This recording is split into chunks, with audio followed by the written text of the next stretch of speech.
Everybody, and welcome back and to this week's Arrow. And we saw last week how Saul lost the opportunity in the second opportunity to commit to obey to the God's law. We saw commit to it, and we didn't really describe why he did what he had done as a mistake and how he disobeyed God in last week's video. Rather, we saw the point that why we should obey God in every detail that is given, and the consequences that will happen if we don't show the details that God expects us to do whenever we're given an opportunity. So we saw the opportunity that was given to him through the Samuel the prophet. It was the message to utterly destroy the place of the Amalekites, including the animals. That was the judgment of God in this period we saw. And this was the judgment Saul was given by God to commit. So we can read in 1 Samuel 15th chapter, 7th to 9th verse, to continue about how Saul took action when he was given this duty.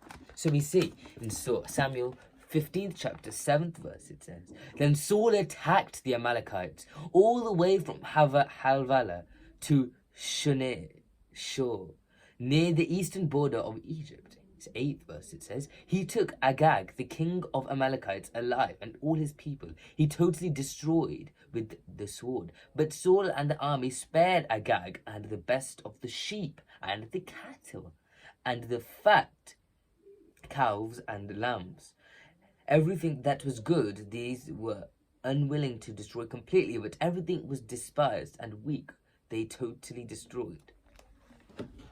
So when we read the verse, we can see he has not carried out the justice characteristic God wished for him to do and obeyed God's commandment perfectly. We see he has done the task in a different way to what God was told him to do. And as a tool of God, he has provided him to be used as a worthy tool to show his loyalty despite losing the opportunity in his first task.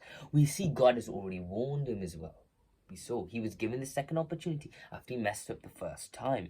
We saw when he was in the panic state. But we now see how his foolish act once again is going to place again, where he does a different action to what God had told him to. And his loyalty towards God again is seen as a foolish act. So now we can read we see how God says he is a disappointment towards Samuel. We see once the next time they talk, as he once again disobeys what God had done. So we can see how God is grieving in this scenario about what Saul has done in this second opportunity. So in the 10th and 11th verse it says, Then the word of the Lord came to Samuel. So God is saying to Samuel, I regret that I have made Saul king, because he was turned away from me. He has turned away from me and has not carried out instructions. Samuel was angry and he cried out to the Lord all that night. So, see here, God says he regrets for the opportunity to provide Saul as the king. So you see there's a huge word being used here, regret for what he has done. And this is a very worst result for any situation to come towards any person. After being provided a second opportunity, the God's grace, guidance and support, someone still makes the mistake and decides to disobey God. He regrets God in this situation to make Saul the king.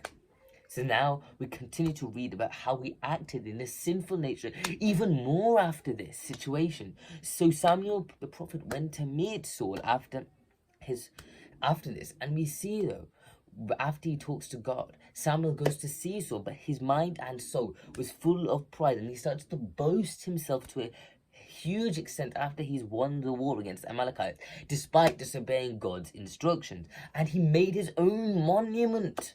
So he's gone to the extreme of idolism as well now. So he's made his own monument to glorify himself, we see now, for the victory we can see in Samuel 15, chapter 12th verse. So we can see Samuel has gone to a huge extent of change now. From a humble person who's saying, I do not deserve to be the king, he's gone to this point, I want to glorify myself for the success of this war.